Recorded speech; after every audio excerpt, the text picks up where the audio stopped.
TOEFL dari Miss Tuti. Ini adalah video ke-7 di seri pembelajaran TOEFL bagian structure.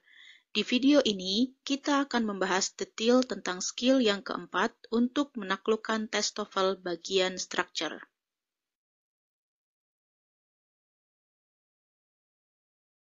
Skill keempat untuk menaklukkan tes TOEFL bagian structure adalah present participle.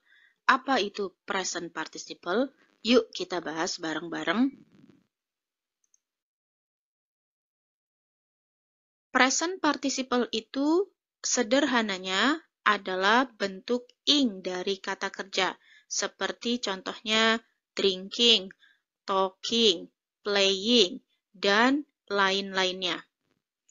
Biasanya, present participle itu membingungkan dalam tes TOEFL bagian structure, karena present participle itu memiliki dua fungsi yang berbeda dalam kalimat bahasa Inggris. Fungsi yang pertama adalah sebagai verb. Contohnya, the man is talking to his friend.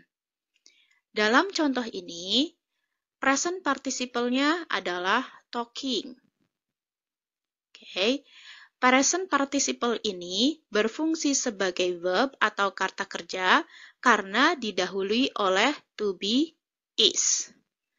Sehingga bisa disimpulkan jika present participle itu didahului oleh to be seperti am, is, are, was, were, be, been, maka bisa dipastikan bahwa present participle itu berfungsi sebagai verb.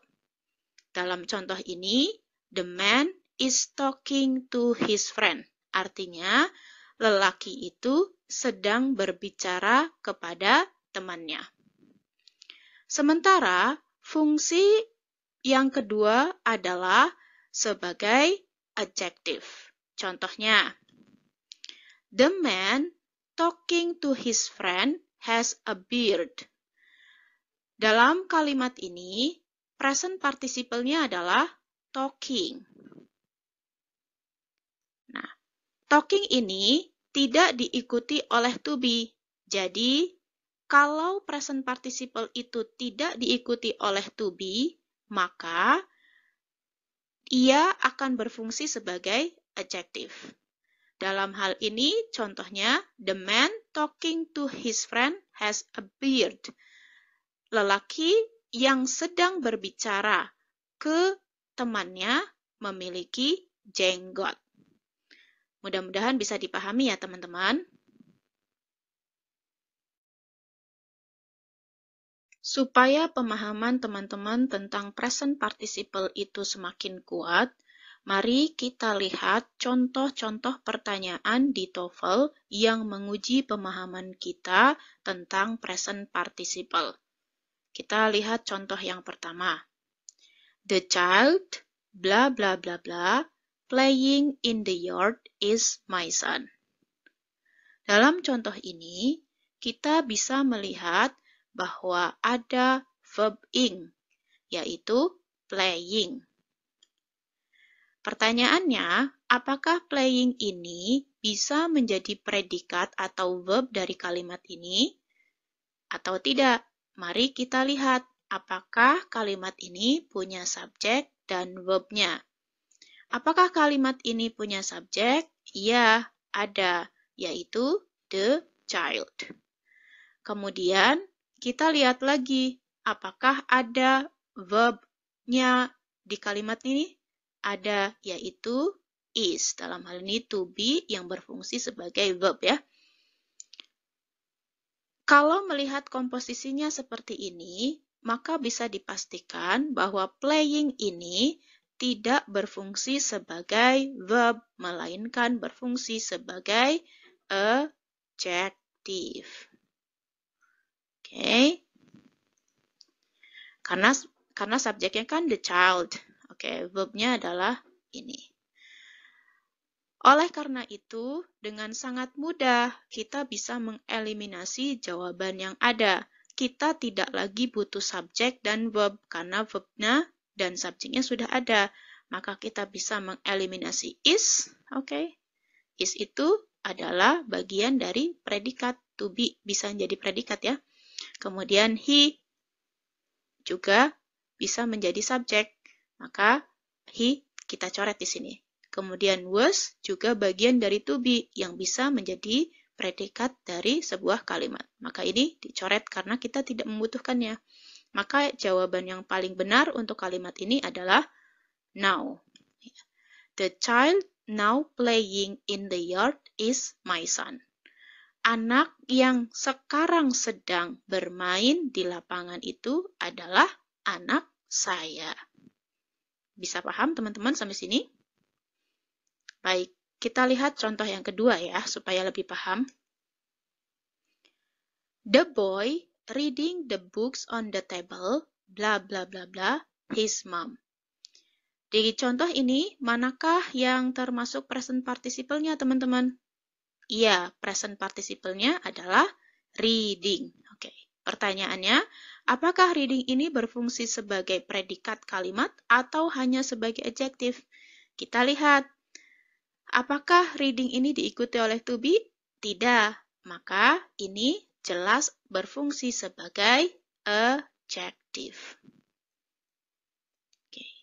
Kemudian, apakah kalimat ini punya subjek? Iya, subjeknya adalah the boy. The boy ini kata benda dan kata benda bisa berfungsi sebagai subjek. Kemudian kita cari apakah ada verb-nya? Ternyata tidak ada. Verb-nya dihilangkan. Maka tugas kita adalah harus mencari verb yang tepat untuk melengkapi kalimat ini. Untuk mencari verb yang tepat, kita lihat lagi subjeknya. Subjeknya adalah the boy. Oke ya. The boy ini subjek tunggal atau jamak teman-teman. Ini karena tidak ada s-nya, maka subjek ini adalah subjek tunggal. Oke. Kemudian phoning. Kita lihat opsi yang A, phoning. Phoning itu adalah kata kerja. Kata kerja jika tidak ada to be, maka dia berfungsi sebagai adjektif. Maka phoning benar atau salah, teman-teman? Salah. Iya. Ini salah ya. Kita coret. Kemudian, is phoning. Is itu to be. Oke. Kemudian, phoning adalah verb. Tadi ingat, jika present participle didahului oleh to be, maka ini bisa menjadi predikat. Maka jawabannya sudah ketemu. Jawabannya adalah B. Oke ya. Kalau no phoning, salah. Karena tidak ada to be-nya. Kemudian kalau is saja tidak mungkin. Tidak mungkin is, walaupun mungkin ini bisa jadi predikat, tetapi is ini tidak mungkin melengkapi kalimat ini, ya. Karena setelah kata is-nya adalah his mom. Masa the boy his mom? Boy itu kan laki-laki, mom itu perempuan. Sudah pasti tidak make sense. Maka is itu salah. Oke. Bisa dipahami teman-teman cara mengerjakannya?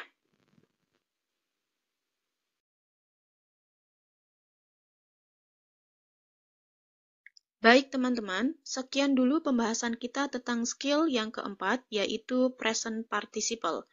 Untuk mempertajam pengetahuan dan pemahaman teman-teman tentang present participle dalam kalimat bahasa Inggris, saya sangat sarankan untuk mengerjakan soal latihan di video ke-8. Di situ, teman-teman akan menjumpai sejumlah soal latihan present participle beserta dengan penjelasannya. Semoga video ini bermanfaat. See you in the next video.